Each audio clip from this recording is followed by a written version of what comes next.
모든 영광을 살아계신 하나님께 올려드립니다. 오늘은 사순절이죠. 내일부터는 고난주간이 4월 4일까지 계속됩니다.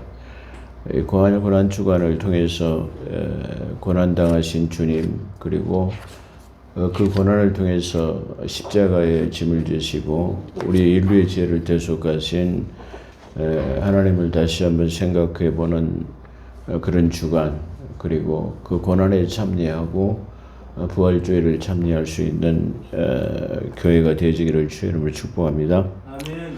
아멘. 오늘은 2026년 13번째로 사도행전 고린도전서죠. 고린도전서 24강으로 사도의 권리 세 번째로 복음으로 말미암아 살리라 함과 같으니라는 제목으로 은혜를 받습니다. 먼저 제 동영상 설교를 시청해 주시는 동역자 여러분, 성도 여러분을 주 예수 그리스도 이름으로 축복합니다.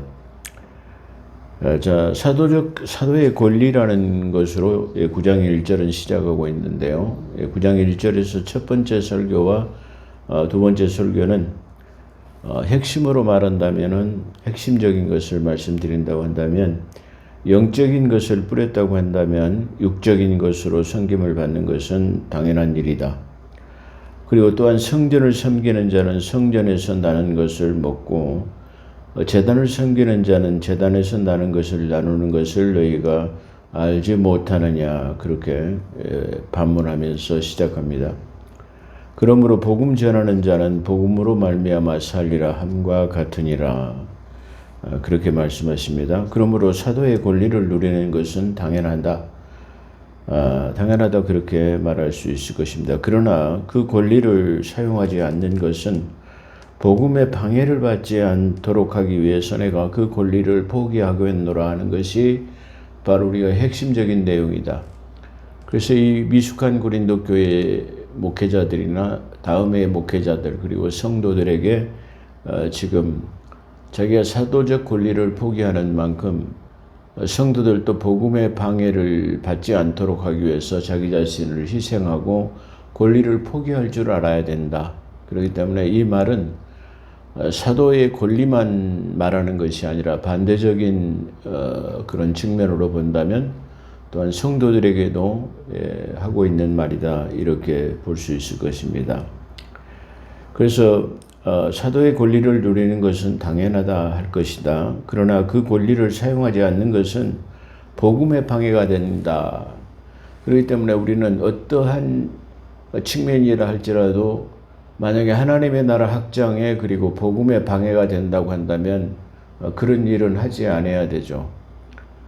우리 한국교회에서 만약에 이 사도적 권리, 그 목회자의 권리를 포기한다면, 그리고 그걸 포기하지 않음으로써 누려야 하는 것들에 대해서 따르는 대가, 당연하게 그 모든 것을 향유하고 누리려고 하면은 그 반대적으로 반발이나 비난이 따르게 되겠죠. 그렇기 때문에 복음의 방해를 받지 않으려고 하면은, 그 영광을 돌리려고 하면은 좀 다소 불편하더라도 권리를 포기하고 절제하고 그리고 영광을 돌릴 수 있어야 된다. 그래야만이 복음을 확산하는데 방해가 되지 않는다, 막히지 않는다, 그렇게 볼 수 있습니다.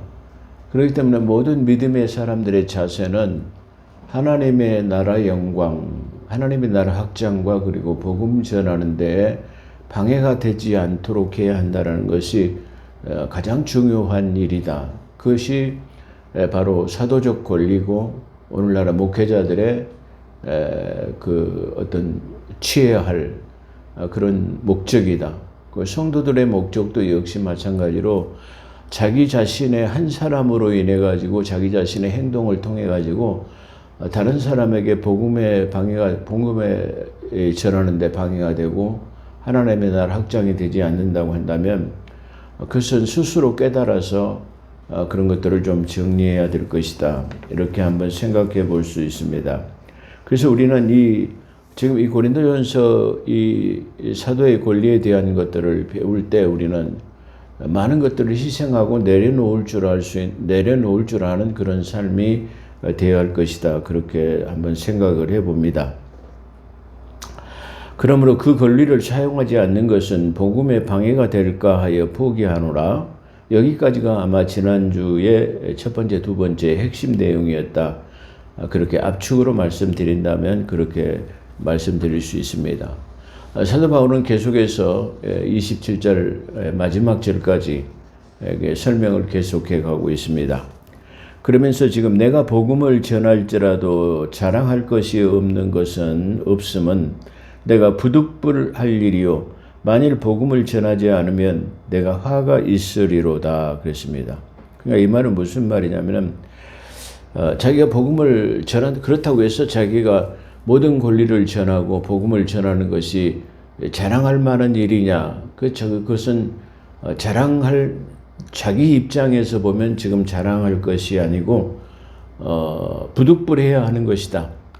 내가 이것을 하지 않으면 내가 화가 있기 때문이라고 그렇게 지금 표현하고 있습니다. 근데 내가 복음을 전하지 않는데 화가 되리라는 것은 우리가 에스겔서를 바라보면 네가 만약에 복음을 전하지 않으면 복음을 듣지 못해 가지고 만약에 죽게 되면은 그 핏값을 내게 돌리겠다.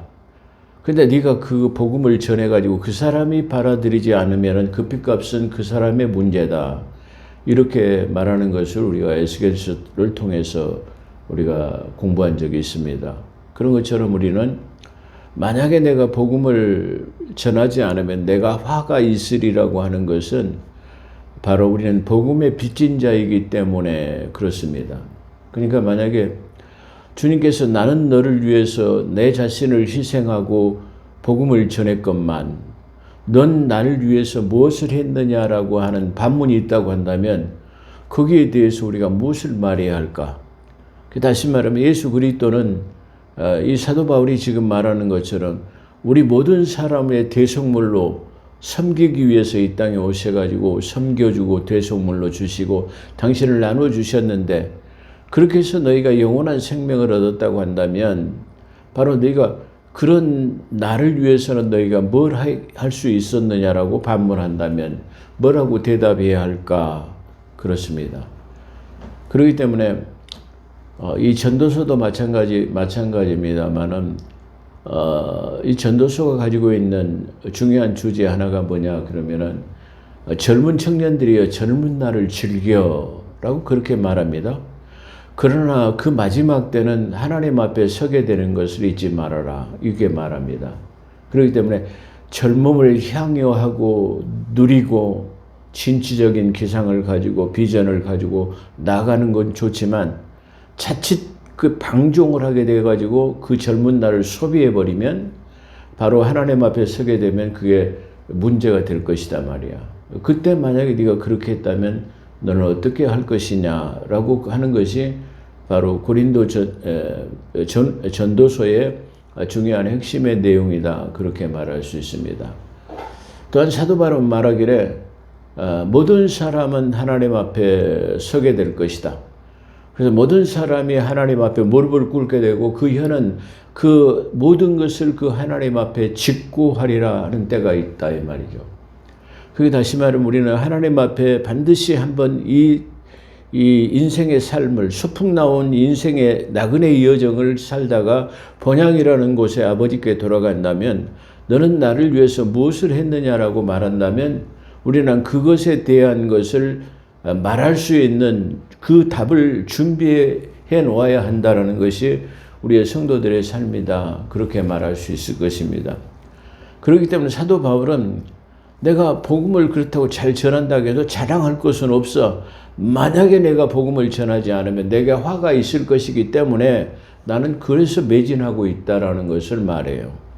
그렇기 때문에 아까 말씀드린 것처럼 우리가 예수 그리스도의 십자가의 대속을 통해 가지고 영원한 생명을 얻었는데 아까 말씀드린 것처럼 주님은 나는 너를 위해서 모든 것을 희생했건만 너는 나를 위해서 뭘 했느냐라고 반문한다면 어떻게 대답할까? 그 대답을 갖고 있어야 된다 그렇게 생각해 볼 수 있습니다. 그래서 얘가 화가 있을 것이라는 것은 아까 말씀드린 것처럼 에스겔서에서 복음을 전하지 않으면 그 영혼이 만약에 지옥 간다면 그 핏값을 내게 찾을 것이라는 그런 내용을 우리는 에스겔서에서 볼 때 사도 바울은 이 말씀을 지금 인용하고 있는 것이 아닌가. 물론 간주에는 그렇게 달려있지는 않습니다. 그런데 제가 이 말씀을 대할 때 이게 말씀을 준비할 때 떠오르는 것이 바로 그 에스겔서의 내용이었다라는 것을 한번 말씀드립니다. 그러므로 복음 전하는 것이 내 자유로 한 것이라면 상을 받으려니와 그렇지 아니할지라도 내게 사명을 받았기 때문이라 그랬습니다. 중요한 말이죠. 자, 우리가 하나님의 사역자로, 다시 말하면 우리가 이게 초이스, 선택받은 자라는 그 더 초전이라는 그 요즘 드라마가 넷플릭스에 상영되고 있더라고요. 근데 그걸 보면 더 초전 그래가지고 선택받은 자들 그랬습니다. 하나님의 특별한 선택이라고 하는 소명을 받은 자가 아니라 할지라도 자기 스스로 하나님의 나라의 복음을 전하면 뭘 받게 되는 거죠? 상을 받아요. 근데 사도 바울은 내가 상을 받기 위해서 한 것이 아니고 하나님의 사명을 받았기 때문에, 다시 말하면 우리가 그 사도행전 9장을 생각해 보면은 사도 바울은 하나님께서 다메섹으로 가던 사울을 갖다가 불러 세우시고 사울아 사울아 그러면서 내가 너를 택했노라, 내가 너를 이방의 그릇으로, 이방의 복음을 전하는 그릇으로 너를 삼겠다라고 해가지고 특별한 부르심으로 이 사도 바울을 초이시했습니다. 그런 것처럼 만약에 우리가 하나님의 특별한 부르심을 받아가지고 복음을 전한다 하면 바로 상급을 받을 것입니다. 어떻게 보면 사명을 받지 않는다 할지라도, 어떻게 보면 요즘 이 보편적인 성도들의 삶을 보면 복음 전하는 것이나 이렇게 전도하는 것이 특별한 사명, 선교사나 목사나 전도사가 되어야만이 하는 것으로 그렇게 생각을 하고, 또한 그 사명을 감당하기 위해서는 반드시 목사 안수를 받거나 선교사로 나가야만 한다라는 그런 잘못된 편견이 이렇게 만연해 있는 것 같아요. 그러나 그건 좀 다른 생각입니다. 우리가 전도사가 됐든 목사가 됐든 그리고 평신도가 됐든 그냥 성도가 됐든 모든 사람이 하나님의 나라를 위해서, 하나님의 나라 확장, 복음을 위해서는 우리가 우리의 삶을 매진해야 될 것이다. 그렇게 생각을 한번 해봅니다. 그래서 복음 전하는 것이 내 자유로 한 것이라면 상을 받겠지만, 이 말은 반대적으로 네가 복음에게 자유로 네 스스로 복음을 전한다면 상급을 받게 될 것이다 라고. 그렇지만 내가 그렇지 않는다 할지라도 나는 하나님의 사명을 받았기 때문이다, 이렇게 말하는 것은 그런 측면이다, 이렇게 말할 수 있습니다. 그런즉 내 상이 무엇이냐? 내 상이 그렇다면 무엇이냐? 내가 복음을 전할 때에 값없이 전하고 복음으로 말미암아 내가 있는 권리를 다 이게 사용하지 않는, 쓰지 않니 하는 이것이로다. 그렇습니다. 내가 만약에 그래서 상급을 받는다고 한다면 내가 복음 전할 때에 내가 쓸 수 있는 권리를 사용하지 않는 것이 오히려 나에게는 상이다, 그렇게 말합니다. 그러니까 좀 사도 바울의 자기 자신의 복음 전하는 자로서의 권리 또 상급은 내가 나에게 누릴 수 있는 것을 누리지 않는 것이 오히려 나에게는 상이 될 수 있다. 그러나 성도들에게는 자유로 만약에 복음을 전하게 되면 그것이 하나님의 나라의 상이 되겠다라고 하는 것을 지금 이렇게 표현하고 있는 것 같습니다. 그래서 내가 모든 사람에게 자유로우나, 모든 사람에게 자유롭다라는 것은 자기는 어떤 사람에게도 자유롭고 매이지 않았어요.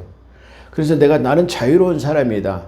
근데 내가 매인 것은 내가 그리스도의 종이 되었기 때문에 매인 거다, 그런 말이에요. 자, 그래서 이걸 지금 사도 바울은 뒤에서 설명해 나가고 있는데 이것을 이렇게 설명하고 있습니다.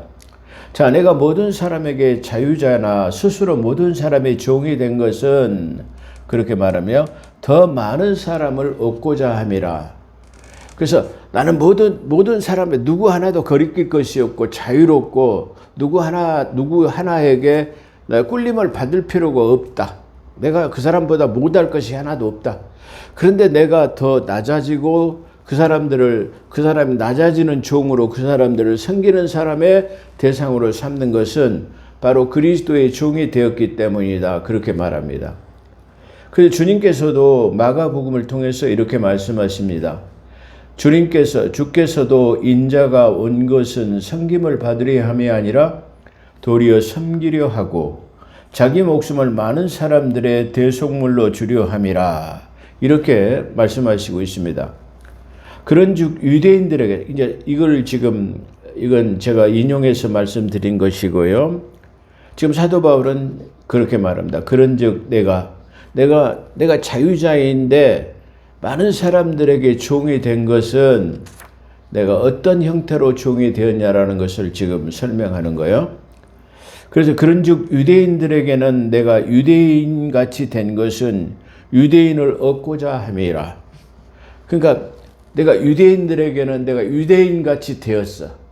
그들의 생각, 사상 이런 것처럼 그들의 입장에서 생각하고 그들의 모양이 되는 거예요. 그래서 그런 것은 바로 내가 그 사람을 얻기 위해서라고 생각하는 거야. 그러니까 입장 받고 생각해봐. 그걸 우리가 한문으로 하면은 역지사지라고 그러죠. 그러니까 입장 받고 생각해보고 상대방을 이해한다면 훨씬 더 복음을 전하기가 쉽다라는 말이야. 그래서 내가 그들 속에 들어갔더라. 그를 나보다 더 낮게 여기고 내가 그들을 섬기는 종의 모습으로 그들에게 대했다. 그런 말이야. 그래서 내가 유대인들에게 내가 유대인같이 된 것은 유대인을 얻고자 하며 율법 아래에 있는 자들에게는 내가 율법 아래에 있지 아니하나. 자기는 율법 아래에 있지 아니하다라고 해요. 제가 언젠가 한번 제 동영상 설교를 율법에 대한 시리즈로 열 몇 번인가를 율법에 대해서 제가 한번 설파한 적이 있어요. 자, 사도 바울은 율법을 지키지 않아도 된다라는 말이 아니고 여기서도 지금 율법 아래에 있는 것이 아니라 율법으로서는 하나님의 다시 말해 속량함을 얻지 못하기 때문에 율법으로서는 구원을 받지 못해. 그렇기 때문에 내가 율법 아래에 있지는 않으나 내가 율법 아래에 있는 사람들 같이 되면 그러니까 율법 아래에 있는 사람들을 얻고자 함이라. 지금 그걸 이렇게 설명하고 있어요. 다시 말해 이 말을 잘못 곡해하게 되면은 사도 바울이 율법 아래에 있는 자들을 속량하기 위해서 율법 아래에 있는 자 같이 됐다라고 그렇게 말한다고 한다면 바로 율법으로 말미암아 구원을 얻게 되는 자의 그 안에 테두리 안에 갇히는 결과다. 그런 말이야. 그래서 그걸 오해하지 않도록 하기 위해서 사도 바울은 바로 내가 율법 아래 있지 아니하지만 율법 아래 있는 자 같이 된 것은 그래서 그런 오해를 사지 않도록 하기 위해서 그런 표현을 쓰고 있다. 그런 말이에요. 그래서 내가 율법 아래 있는 자들에게는 내가 율법 아래 있지 아니하나 율법 아래 있는 자 같이 된 것은 율법 아래 있는 자 같이 된 것은 율법 아래 있는 자들을 얻고자 함이라 그랬습니다. 그러니까 아까 유대인같이 된 것은 유대인을 얻게 하는 것이고 율법 아래에 있는 자들에게 내가 율법 아래에 있지 아니하지만 율법 아래에 있는 자같이 된 것은 율법 아래에 있는 자들을 내가 얻기 위한 것이다. 그렇게 말합니다. 자, 율법 없는 자들에게는 율법이 없는다는 유대인도 아니고 율법을 지키는 자들도 아닌 바로 이방인들에게 이방인을 말하는 거예요. 율법이 없는 자들 다시 말해 세속적인 사람들, 아직 교회 밖에 있는 사람들, 구원 밖에 있는 사람들, 복음 밖에 있는 사람들, 그런 사람들을 말하여 뭔 사람이다? 율법이 없는 자들 같은 사람들. 그래서 유대인들은 율법을 가지고 있죠. 그렇잖아요. 율법 아래에 가두어져 있는 사람이야. 율법 아래 가두어 있지만 예수 그리스도가 올 때까지 그 오면 가두어 있던 것이 속량되는 거죠. 그래서 율법 아래 갇혀 있다는 말은 그런 뜻으로 또 표현할 때 속량이라고 그래요. 갇혀 있던 것을 박면시켜버렸어. 자유롭게. 그런 말이죠. 자, 그렇기 때문에 지금 그 율법 없는 자들에게는, 그러니까 세상 밖에 있는 이방인들에게는 그렇게 표현할 수 있습니다. 그 율법이 없는 자들에게 내가 하나님께 율법이 없는 자가 아니요. 자, 유축에 하나님 앞에 율법이 없는 자들. 자, 율법이 없는 자들은 아직 율법이라는 것을 모르는 이방인들인데, 자기가 하나님 앞에 율법이 없는 자 같이 아니고 자기는 율법을 가지고 있다라는 말을 이렇게 표현해요. 제가 아까 서두에 표현했죠. 그걸 곡해하지 않도록 하는 거예요. 내가 하나님께서는 율법이 없는 자가 아니요 도리어 그리스도 율법 아래 있는 자이나. 그러나 율법 없는 자같이 된 것은 내가 율법 없는 자들을 얻고자 함이라.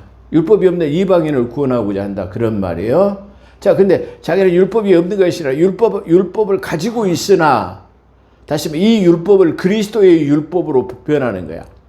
그러니까 다시 말해 아까 서두에 제가 잠깐 언급한 것처럼 율법을 지킴으로 구원을 받을 수는 없어요. 그래서 사도 바울은 로마서를 통해 가지고 율법도 의롭고 선한 것으로 그것을 다 지키면은 의롭다라는 거예요. 그러나 우리가 그것을 얻기 때문에 그 필요한 것이 바로 예수 그리스도인데 바로 예수 그리스도의 피값으로야만이 완전해질 수 있어요. 그렇다고 한다면은 바로 율법으로는 구원받을 수는 없으나 예수 그리스도 올 때까지 그 안에 지키라고 하는 것이 바로 율법이에요. 그렇기 때문에 예수 그리스도가 왔기 때문에 이 율법은 어떻게 해요? 버리는 게 아니라 완성하라. 이 율법이 온전하지 못했어요. 이 율법은 예수 그리스도까지 오기까지 그때까지 지키고 있는 거야. 제가 그걸 어떻게 표현했냐면 율법이라는 건 뭐냐면은 자, 부모가 먼 여행을 가요. 그래서 아직 어린 아이들에게 지금 집에 있는 아이들에게 가르쳐주고 가는 거야. 그래, 엄마 아빠 지금 어디 급한 일로 어디 갔다 오니까 먼 결혼식을 간다든가 어디 갔다 온다는데 밥은 어떻게 챙겨 먹어라? 문 밖에 나가지 말아라. 가스를 풀면 반드시 꺼라. 이렇게 하고 중요한 건 어디 갈 때는 문을 잠그고 나가라. 가스 점검하고 나가라. 무엇을 해라. 이렇게 몇 가지 중요한 것을 엄마가 이게 빨간 글씨로 써갖고 식탁에다 붙여놓고 가요. 이거 반드시 읽어봐라. 반찬은 어디가 있고 어떻게 있고 먹고 나서는 어떻게 해라. 이런 것들을 다 여기다 적어놨어. 언제까지? 엄마가 돌아올 때까지. 할렐루야. 그게 율법이에요. 그 율법은 바로 예수님이 올 때까지만 유효한 거야. 그러면 이제 오셨어. 그럼 이걸 버려요? 안 버려요. 언제든지 이것은 바로 필요한 거야. 이해되시죠? 할렐루야. 그게 율법이에요. 근데 오늘날 이 사람들이 말이야, 이걸 곡해하기 때문에 예수 그리스도의 복음으로 구원받았기 때문에 율법을 지켜라. 율법이 뭐예요? 법이에요, 법. 그리스도가 살아가는 법령이란 말이야. 유대인들이 살아가는 법령이다 이 말이야. 그러니까 이 유대인들은 지금 엄마가 오실 때까지 부모가 오실 때까지 이 지켜야 되는 율법을 갖다가 예수 그리스도가 왔는데 예수 그리스도가 아직 오지 않은 것으로 알기 때문에 이 율법 안에 아직도 매여 있다 이 말이야. 이해되시죠? 그렇기 때문에 율법을 버릴 수가 없는 거야. 그래서 사도 바울은 지금 여기서도 그 율법에 대해서 언급을 하고 있는데 나는 뭐예요? 그리스도의 율법을 가졌다. 할렐루야. 아까 내가 율법 아래 있지 않다. 그 말은 내가 율법을 버렸다라는 것이 아니고 예수 그리스도가 오셨기 때문에 그 율법이 바로 예수 그리스도를 통해 가지고 완성되었기 때문에 그것을 갖다가 그리스도의 율법으로 표현한. 할렐루야. 아주 중요한 의미를 가지고 있어요. 왜 이렇게 중요한 의미를 갖다가 그냥 이게 간과해버리고 이상하게 해석이 될까요? 어떤 사람이 제 동영상 댓글에다가 조금 자기의 신앙관하고 틀리다라는 그런 댓글을 다룬 적이 있었어요. 그래서 제가 이렇게 표현했습니다. 왜 그럴까요? 한 성령님께서 쓰신 한 성경을 보았는데 왜 당신의 생각하고 내 생각이 다를까요? 그렇게 써놨더니 그들은 답변이 없어요. 그렇잖아요. 우리가 왜 한 하나님, 한 성경을 가지고 한 성령님을 모시고 사는데 왜 다른 생각이 나타날까요? 제가 지난번에 말씀드렸잖아요. 한번 우리가 사석에서 말씀드린 것 같은데 저 한학자 같은 통일교 지금 하나님 어머니 또 저 하나님 교회라고 하는 장길자 같은 하나님 어머니가 우리나라에 두 사람이 있어요. 하나님 어머니라고 하는 사람이 두 사람이 있는데 통일교회 한학자 그 다음에 하나님의 교회 그 안산홍의 부인인 누구요? 그 장길자가 있어요. 예수님은 하나님이 있습니까? 없습니까? 없어요. 그러잖아요. 이게 자기 어머니가 없어요. 성령 하나님이 육신의 몸에 피를 가지고 오기 위해서 마리아의 몸을 빌었을 뿐이지 어머니는 아니에요. 그래서 예수님께서는 누가 내 모친이냐? 아버지의 뜻대로 하는 사람이 내 모친이요 아버지의 뜻대로 하는 사람이 내 형제 자매다. 할렐루야. 아멘. 어머니가 없어요. 하나님은 나는 스스로 자존하는 I am I다. 나는 스스로 있는 사람인데 어떻게 하나님 어머니가 있어요? 그 없죠. 자, 이 궤변을 들어오는 사람, 아까 말한 것처럼 우리는 한 성경, 한 하나님, 한 성령을 믿고 사는 사람인데 다른 생각들이 나타나요. 어떤 생각들인데 그건 이상한 생각들인데 바로 신천지 이만희 같은 사람들, 또 장길자 같은 사람들이에요. 저 사람들은 영생이 있다고는 하나 영생을 믿지 않아요. 왜 안 믿는 줄 아십니까? 바로 저 사람들은 영생이 있다고 하면 아까 말하는 것처럼 너희가 하나님 앞에 섰을 때 그 무릎을 꿇고 그 혀는 그 앞에 모든 것을 직구하리라는 그 두려움을 갖고 있다고 한다면 이 땅에서 허투루마투루 살 수가 없어요. 바로 반드시 내 삶이 끝날 것인데 유한한 것인데 이 삶이 끝나고는 하나님 앞에 서게 되는데 그 하나님 앞에 서가지고 잘못해가 질척빠지고 저 영원한 지옥불에 들어간다면 이 세상을 그렇게 허투루마투루 혹세무민해가지고 많은 사람들의 돈을 착취하고 이단 교리를 가르쳐가지고 말이야 예수 그리스도가 오지 않았는데도 영생을 얻을 수 있다라고 말하는 것은 바로 그들에게는 뭐가 없다? 내세간이라고 하는 사후의 세계가 없다라는 거야. 그렇기 때문에 사후의 세계는 내가 가보지 않았어. 그렇기 때문에 이 땅에서 잘 먹고 잘 살고 누리는 것이 최고의 낙이야라고 생각해버리기 때문에 사후의 세계를 믿지 않는 거야. 그럼에도 그들은 그걸 자기 자신들은 믿지 않기 때문에 그런 행동을 하는 거죠. 만약에 그 사실을 사후의 세계를 믿는다고 한다면 절대로 지금 이렇게 많은 사람은 혹세무민해가 저 수많은 영혼들을 지옥으로 끌고 가지는 않겠죠. 그러잖아요. 근데 그들이 믿지 않는 건 뭐예요? 내세간을 믿지 않아요. 그러면서도 그들은 뭘 가르쳐요? 예수를 믿으면 영생을 얻는다고는 가르쳐요. 근데 그 영생의 자리에는 바로 이만이라는 사람들, 저 한학자 같은 사람들, 바로 장길자 같은 사람들이 있다라는 것을 우리가 기억해 봐요. 뭐 한국에 뭐 메시아가 뭐 70몇 명이라고 된다니까 저는 그 사람들이 다 누군지는 모르지만 그 사람들은 하나같이 지옥 가게 되고 내세에 하나님 앞에 설 때에 두려움을 없애요. 히브리서 9장 27절에 말하잖아. 한 번 사람이 태어났다 죽는 것은 정한이 뒤로되 그 뒤에는 심판이 있으리라 라고 말하는 거야. 우리의 삶이 중요합니까? 우리가 물론 일론 머스크라는 사람은 앞으로의 삶이 2050년이 되면은 150세까지 살 수 있다라고 그렇게 말한다고 합니다. 지금도 인간의 뇌에 칩을 씹어갖고 150세까지 살 수 있는 것을 개발하고 있다라고 말하고 있어요. 그리고 이제는 AI 휴먼 로봇이 27년부터는 바로 요양보호사가 필요가 없어요. 한 달에 요양보호사를 갖다가 한 달간 기용을 하면 약 420만 원 정도 돈이 필요가 하는데요. 일론 머스크에서 2027년 이후에 시판할 이 휴먼 로봇, 인간 로봇은 뭐냐면은 바로 요양보호사가 없이 사람을 갖다가 홀로 사는 독거노인들을 요양하는데 그 사람들은 한 달 구입비가 50만 원이면 이 휴먼 로봇을 구입할 수 있도록 그렇게 한답니다. 그래서 이제 앞으로 이게 독거노인들 혼자 사는 요양비가 필요 없고 50만 원만 주면 로봇 사면은 이게 예? 다 그 사람이 수발을 들어주고 이렇게 한다고 합니다. 지금 이런 시대 속에서 살고 있어요. 자, 어찌됐든 간에 지금 그걸 말하는 거 아니고요. 사람이 150을 산다 한들 뭐합니까? 150을 살아도 그 삶은 유한한 것이요.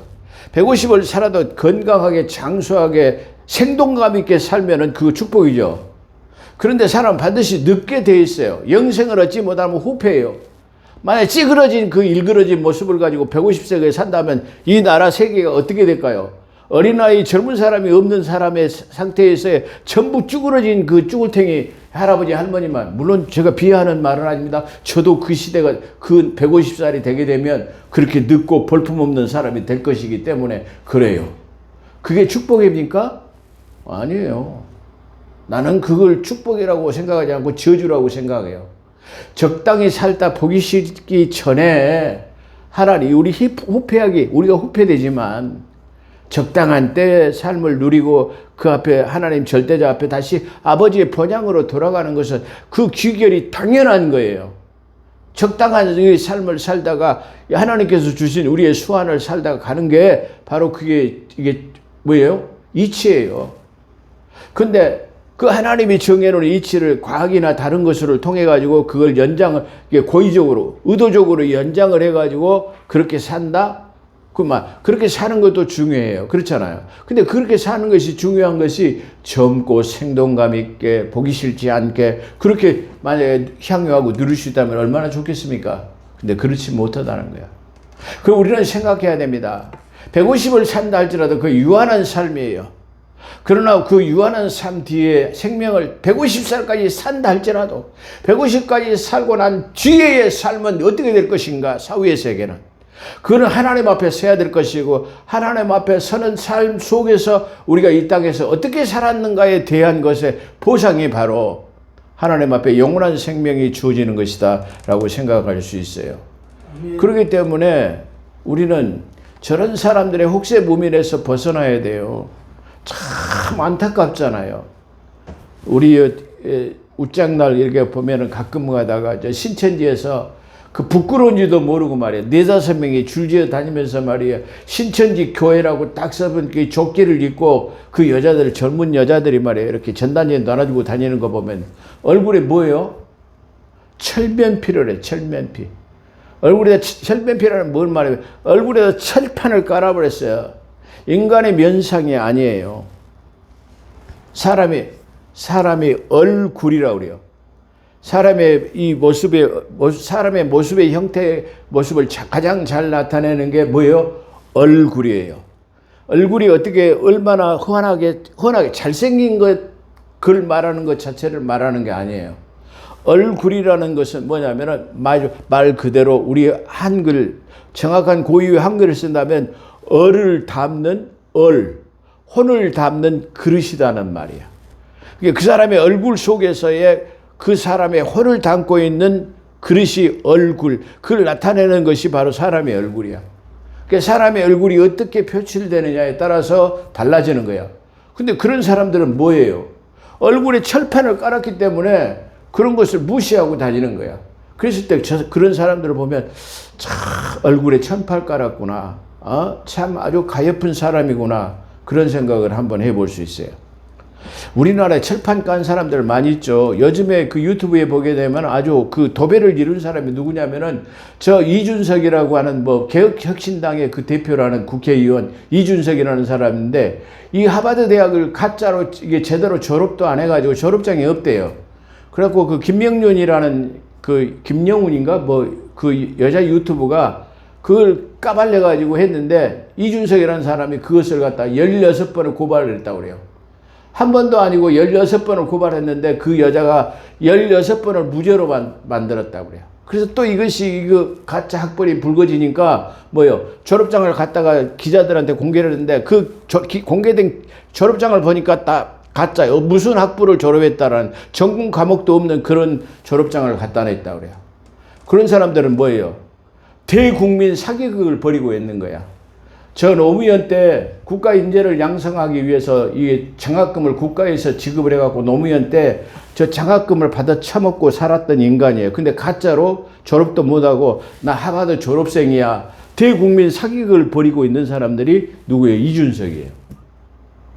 쟤는 제 말로 하는 게 아니라 그 유튜버 김영륜인가 하는 그 사람 유튜버 말과 그 다음에 전환길 유튜브를 통해서 제가 그걸 알았어요. 즉 가짜 졸업장을 공개를 했어요. 네가 진짜 졸업했으면 진짜 졸업장 갖다 내면 의혹이 없을 거 아니냐 말이야. 그런단 말이야. 그런 사람들보다 뭐라고요? 대국민 사기극을 벌이고 있는 철면피라고 그래. 철면피. 얼굴에다 철판을 깐 인간들이다 말이야. 그렇게 하면서도 떳떳하게 얼굴을 들고 다니는 또 한 사람이 있죠. 그 한동훈이라는 그 인간이 그런 사람들 같아요. 제가 볼 때는. 제가 좀 과격한 발언인지는 모르겠습니다만은 그 사람은 누구를 탓하는 거야. 자기가 그만하게 성공할 수 있도록 이끌어준 사람을 대해서 배반하고 칼을 꽂고 다니고 선거운동 때 저는 놀러 다니고 그랬던 인간이에요. 그런 인간의 몰입에 같은 사람들을 또 추종해가지고 따라다니면서 한동훈 한호하는 그런 인간들, 그런 사람들이 아까 신천지 조끼 입고 다니는 그런 인간들이랑 똑같아요. 그런 몰입에와 같은 은혜를 알지 못하는 그런 배은망덕한 인간들이 살고 있는 나라가 우리 한국의 현실 정치라는 걸 우리가 알 수 있어요. 정치권에도 이와 같이 철면피라고 하는 얼굴에 철판 깐 인간들이 뭐가 잘했다고 떳떳하게 얼굴 들고 말이야. 탁, 뭐 이게, 그 카메라, 그걸 뭐 셀카 찍는다고 하는가요? 찍는다고 막 여지랄하고 자빠졌어요. 손가락 요구 이런 거 하지 마세요. 이런 거 하지 마세요. 이게 이 손으로 이렇게 하는 게 승리 부위를 나타내는 건데, 이 할 쏘는 자의 표식이 이 부위예요. 내가 지금 그 말을 뭐 영적인 단계는 아니고요. 그런 사람들이 우리 난무하고 있어요. 그런 사람들이 우리 한국 교회에 이 많은 사람들이 그 몇만 명이나 몇십만이 되는 14만 4천이 넘었다고 그래요. 그 많은 영혼들을 어찌할 것입니까? 그 부끄러운 줄도 모르고 말이야. 그 천판을 깔고 돌아다니는 저 정치인들, 그 부끄러운 줄을 모르고 말이야. 영생이 있다고 돈 걷어바치고 있는 저 이만희 같은 사람들 말이야. 횡령했다 가지고 고발당해 가지고 말이야. 뭐예요? 징역 이게 집행유예 5년을 받으니까 감사의 눈물을 흘리고 말이야. 성도들한테 절하는 그게 메시아입니까? 저런 그런 사람이 메시아예요? 성령님이 그런 잘못을 하고 부정축제합니까? 재산을 갖다 그렇게 뭡니까? 마찬가지예요. 우리 한국교회 대형 교회들도 마찬가지예요. 조심하십시오. 절제할 줄 알아요. 권리를 포기할 줄 아는 삶이 돼야 돼요. 예? 그걸 갖다가 그걸 누리고 사는 것이 그게 성령님의 역사입니까? 만약에 성령님이 그렇게 역사로 호의호식하도록 한 달에 뭐 몇천만 원, 몇십억씩 갖다 쓰라고 하는 것이 그 성령님의 역사입니까? 뭐예요? 성령님의 역사가 아니잖아요. 만약에 그런 돈을 갖다 쓴다 할지라도 그런 돈을 갖다가 선교하고 가난한 교회를 위해서 구제하고 선교하고 선교교회를 세우고 말이요. 이런 일을 해야 하는 거예요. 예? 이번에 이양의 말이 한마디 나왔으니까 더 말씀을 드릴게요. 부산 김문은 포동교회 목사님 그걸 막 그냥 계속 그 하이에나처럼 무르고 뜯고 그렇게 지금까지도 그래요. 근데 지난 23일 날 부산에 있는 농심 호텔인가요? 거기서 그 부교육자들 다 거쳐갔던 부교육자들을 전부 초청해가지고 그 김문은 목사님이 거기서 큰 절을 하고 사죄를 했다고 해요. 아니 그래도 김문은 목사가 나이가 있는 사람인데 그 젊은 목사님들 불러놓고 과거에 잘못됐다 용서해달라고 절하고 말이야. 내가 앞만 보고 달려다 보니까 옆에 사람을 생각하지 못하고 이게 잘 챙기지 못하고 그런 것을 했던 걸 용서해달라 말이야 하고 말이야. 그래서 식사를 하고 또 그 다음에 거기 온 사람들을 그 순서 오래된 그 근무 연한에 따라서 300만 원에서 500만 원 유로금을 줬다고 그래요. 얼마나 잘한 일입니까? 정말로 마음이 흐뭇한 일이에요. 근데 그거를 그렇게 보지 않고 뭐 지돈 줬가니 뭐 또 어쨌가니 또 공동의회 90%를 통과를 해가지고 원로 목사 추대를 하기로 했어요. 아니 그러면 그런 교회가 지금 아무 대책 없이 무너져 버리는 게 그게 사탄의 역사입니까? 아니면 저렇게 치유가 회복이 돼가는 게 이게 성령의 역사입니까? 이거 생각을 해봐야 돼요. 나는 진짜 박수를 보내고 싶어요. 그 부산 포동교회 성도들에게 다시 말하면 그 공동의회에서 원로 목사를 추대하기로 90% 이게 찬성에 나온 부산 포동교회를 갖다가 저는 이게 찬성해 이게 박수를 보내고 싶어요. 또 그렇게 무릎을 꿇을 수까지 용서할 무릎을 꿇을 수 있을 정도로 그리고 그 장로님들도 다 같이 목사님들을 제대로 보필하지 못해갖고 이런 사태가 온 것에 대해서 깊이 사과합니다 말이야. 그래 장로 일동에 나와가지고 절하고 말이야. 아니 그 사람들이 말할 때 그래요. 진짜로 회개한 것인가 아닌가 모른다 그러다. 아니 회개한 것이면 한 것이지 지가 뭐 성령님까지 한지 안 한지 압니까? 회개하면 회개하고 그렇게 했으면 회개한 것으로 받아들여줘야죠. 할렐루야. 우리가 좋은 것으로 볼 줄 알아야 좋은 것을 좋은 것으로 볼 줄 알고 인정해 줄 줄 알고 격려하고 위로하고 해주는 거예요. 잘하는 사람 격려하고 또 자소 잘못한다 할지라도 질책하고 그걸 우리는 껴안아 줄 수 있어요. 질책하고 버릴 수만은 없는 것이에요. 질책하고 바로 설 수 있도록 하고 그 다음에 표용해 주는 것이 우리 그리스도의 간용이고 용서예요. 아주 주님께서는 죽을 죄인이라도 용서하라는 것이지 않습니까? 근데 왜 그 사람들은 막 그냥 때는 이때다고 그냥 막 물어뜯고 그냥 그렇게 하는 거야. 남 잘 될 거는 못 말. 사돈데 논사하면 그렇게 배 아픕니까? 아, 사돈이 농사하면 배 아파서 잠을 못 잔대요. 그게 사람의 이기심일까요? 뭘까요? 참 저는 도무지 이해가 안 되는 그런 것이 많이 있습니다. 자, 본론으로 돌아갑니다. 그래서 이 사도 바울은 자기가 그리스도의 율법을 가졌다고 그래요. 그리스도의 율법이에요. 주님께서 율법을 제정하셨나요? 없어요. 그 말은 우리가 흔히 말하는 십계명이라고 있잖아요. 지금 우리가 신조로 삼는 율법 중에 십계명을 갖다가 우리 그리스도의 율법으로 우리가 보고 있어요. 이 십계명은 율법의 613가지를 압축해가지고 제일 중요한 것들을 이게 다뤄놓은 것이 십계명이에요. 그래서 사도 바울은 그걸 갖다가 총괄해가지고 뭐라고 말해요? 바로 뭐요? 그리스도 율법이라고 그래요.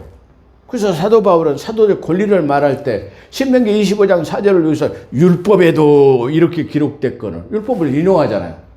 율법을 보냈으면 인용하면 안 되죠. 안 버렸으니까 인용하는 거죠. 성경에서는 구약의 율법, 옛 선지서의 글 갖다가 나빔이라든가 케토빔이라든가 이런 것을 계속해서 인용해갖고 말해요. 그것은 오늘날 여전히 그 율법은 없어지지 아니하고 오늘 우리가 거울과 교훈이 되기 때문에 모든 성경은 이라는 말은 66권의 성경 전부는 하나님의 감동하심과 하나님의 뜻으로 기록된 거. 할렐루야. 그래서 우리는 버릴 수 없어요. 우리의 거울과 교훈으로 삼아야 된다는 것을 말하고 있습니다. 그래서 도리어 그리스도 율법 아래 있는 자같이 율법이 없는 자같이 된 것은 율법이 없는 자들을 얻고자 하는가. 율법이 없는 자들을 얻고자 함이라. 여기서 율법이 없는 자는 유대인이 아닌 이방인을 말하는 것입니다. 또한 약한 자들은 내가 약한 자와 같이 된 것은 아까 말한 약한 자에게는 약한 자가 됐어. 아까 말한 역지사적 그 입장 바꿔서 그 사람의 입장에 생각해 보는 거야. 그걸 이해하는 거야. 왜 저 사람이 저럴까라고 하는 것을 우리가 한 번쯤을 이해해 볼 수 있어요. 자, 그래서 약한 자같이 된 것은 약한 자를 얻고자 하며 내가 여러 사람에게 여러 모습이 된 것은 아무쪼록 몇 사람이라도 더 구원을 얻도록 하기 위한 것이다. 할렐루야. 제가 이 말씀에 대해서 조금 부끄러운 점을 느꼈어요. 아, 내가 너무 사람들에게 나는 내 약한 모습을 보이지 않으려고 아주 애를 쓰는 사람이에요. 내 스스로가 생각해 보면. 근데 이 말씀을 비추어서 아, 내가 너무 약한 것을 보이지 않으려고 애쓰고 뭐 강직하려고 하기 때문에 가까이 갈 수 없는 측면이 있었지 않은가. 그걸 한번 생각해 봐요. 그래서 좀 흐트러지기도 하고 말이야. 좀 이렇게 좀 허점도 보이고 말이야. 좀 이렇게 하면은 좀 가까이 다가가기가 쉬운 사람이 아니었을까. 그런 내 자신을 한번 생각해 봐야 돼요. 너무 우리가 흠없이 결점 없이 사람이 흠없고 결점 없이 그렇게 될 수 있나요? 그건 아니잖아요. 그렇기 때문에 제가 이 말씀을 우리가 대할 때 아, 내가 너무 강직하고 흠을 보이지 않으려고 그렇게만 내가 살아왔지 않느냐. 그렇기 때문에 내가 많은 사람을 전도하지 못하지 않는가. 그런 내가 자책을 이 말씀에 비추어서 해보았어요. 그 좀 앞으로는 허점도 좀 보이고 말이야. 빈틈도 좀 보이고 말이야. 걸음걸이서도 말이야. 똑바로 걷지 말고 좀 말이야. 비틀거리기도 해보고 말이야. 좀 이렇게 살아야 되냐. 그래야 좀 인간미가 있지 않겠어요? 그냥 너무 그냥 막 올바른 자세로 그냥 빳빳해가지고 옆으로 가까이 가기에 너무 먼 당신이 돼버리면 안 된단 말이야. 그런 생각을 한번 해봤어요. 자, 그래서 여러 사람을 얻기 위해서는 여러 사람이 모양이 되어야 된다 그런 말입니다. 내가 복음을 위하여 모든 것을 행함은 복음을 참여하고자 하며 그래서 운동장에 다름질하는 자들이 다 달릴지라도 오직 상을 받는 사람은 한 사람인 줄 너희가 알지 못하느냐. 너희도 상을 받도록 이와 같이 다름질하라. 뭐요? 복음을 위해서 전력 질주하라는 거예요. 그래서 사도 바울은 무조건 전력 질주만 하면 안 돼요. 뭐를 위해서요? 방향이 있어야 돼요. 암이 빨리 스타트해도 방향이 틀리면은 뭐요? 필요가 없는 거예요. 늦게 출발했어도 방향이 정확하면은 그 꼬린 지점에 정확하게 도착할 수 있어요. 그러나 빨리 간다고 선착하는 것이 아니에요. 늦게 간다고 선착하지 못하는 것은 아니에요. 우리가 향방 없는 자같이 되지 아니하고 오직 목표 지점인 그 꼬린 지점을 향해서 가야 된다는 것을 다름질할 때에 목표물을 정확하게 하고 너희가 그것을 향해야 된다는 것을 사도 바울은 이렇게 설명하고 있습니다. 그래서 이기기를 다투는 자마다 모든 일에 절제하나니 절제. 모든 일을 절제할 수 있어요. 권리를 포기해야 돼요. 그것을 이게 절제하고 이게 할 줄 알아야 돼요. 그래서 그들은 썩은 승리의 관을 얻고자 하되 우리는 썩지 아니할 면류관을 얻고자 합니다. 자, 지금 여기 우리가 지금 공동개혁 사판 안에는 뭐냐면은 개정개혁 사판이죠. 면류관이라는 썩을 면류관이라는 면류관자가 빠졌어요. 근데 여기서는 이게 승리의 관을 얻고자 했는데 승리의 관, 면류관을 말하는 거예요. 여기서 면류관은 썩지 아니하는 면류관을 말합니다. 성경에서 말하는 5개의 면류관 중에서 썩지 아니하는 면류관을 말하는 것입니다. 또한 베드로전서 5장 4절에는 영광의 면류관이 있습니다. 데살로니가전서 2장 19절에는 자랑의 면류관이 있습니다. 디모데후서 4장 8절에는 의의 면류관이 있습니다. 야고보서 1장 12절에는 생명의 면류관이 있습니다. 이렇게 5개의 면류관에 대해서는 제가 언젠가 한번 설교한 적이 있는 것 같습니다. 다음 기회에 또 차제에 다시 자세하게 설명드릴 때가 있게 되기를 소망하면서요. 자, 그러므로 나의 달려갈 길을 아까 말씀드렸죠. 향방 없는 것 같이 아니하고 싸우기를 허공치는 것 같이 아니하고 내가 내 몸을 채우면서 복종하게 하면 내가 남에게 전파한 후에 자신의 도리어 버림을 당할까 두려워함이라. 허공을 치는 것 같이 두서없이 이렇게 하면 안 돼요. 절제라고 하는 것. 방향을 정확히 목표 설정을 하고 그걸 향해서 가야 돼요.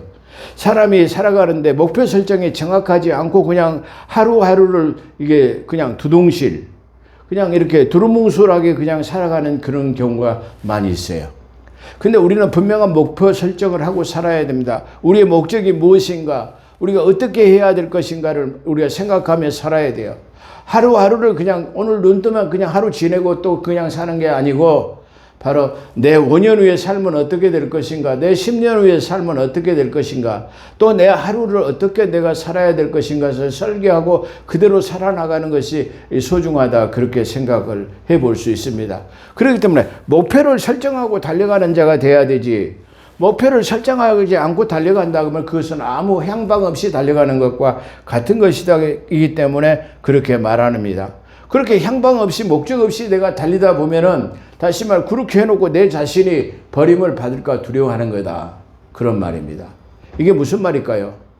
우리는 오직 우리 목적지가 그 승리의 그 테이블 끊을 때까지, 바로 예수 그분 앞에 설 때까지 전력질주를 한다면, 향방 없이 싸우는 것이 아니면, 만약에 그렇게 된다면은, 만약에 그 앞에 돼가지고 우리가 쓰임받지 못한다고 하면, 그분 앞에 설 때에 우리가 이게 말할 것이 없다고 한다면 그 무슨 의미가 있겠는가? 그걸 지금 사도 바울은 이렇게 표현하고 있는 것입니다. 자, 바울의 권면은 자명합니다. 사명자의 권리, 다시 말하면 이게 사역자의 권리를 남용하지 말 것, 그리고 그걸 다 누리지 말고 절제할 것, 그렇게 말합니다. 그 다음에 영원 구원에 전력 질주할 것, 그걸 말하고 있으면서 방향 설정을 해가지고 절제하는 삶을 통해서 끝까지 꼴이나는, 다시 우리 주 예수 그리스도 앞에 설 때까지 승리하는 면류관을, 썩지 않는 면류관을 받기를 소망하는 것이 바로 이 고린도 전서 9장의 전결이다, 이렇게 말씀드릴 수 있을 것입니다. 기도하겠습니다. 감사합니다. 오늘도 저희들을 불러 모아주시고 함께 하신 것 감사합니다. 두서없는 것 하나님 용서하시고, 필요 없는 것은 예수 그리스도의 피 묻은 보혈로 하나님 감춰주시고, 오직 성령의 뜻만 나타날 수 있도록 도와주시고, 하나님 잘못된 하나님 모든 것들이 하나님 자숙을 통해 가지고 변하는 삶, 변하는 모습들을 보일 수 있는 정치인들, 그리고 한국교회를 다스리는 교회 지도자들이 다 될 수 있도록 하나님 함께하여 주시기를 원합니다. 또한 이 시간을 위해서 기도합니다. 저 불모지 같은 선교 현장에서 하나님의 나라 확장을 위해서 복음을 전거하는 선교사님들 위해 하나님의 한량없는 은혜와 사랑으로 하나님의 공급자가 되심을 나타내 주시옵기를 원합니다. 함께 하신 것 감사하며 우리 구주 예수 그리스도 이름으로 감사하기도 드리옵나이다. 아멘.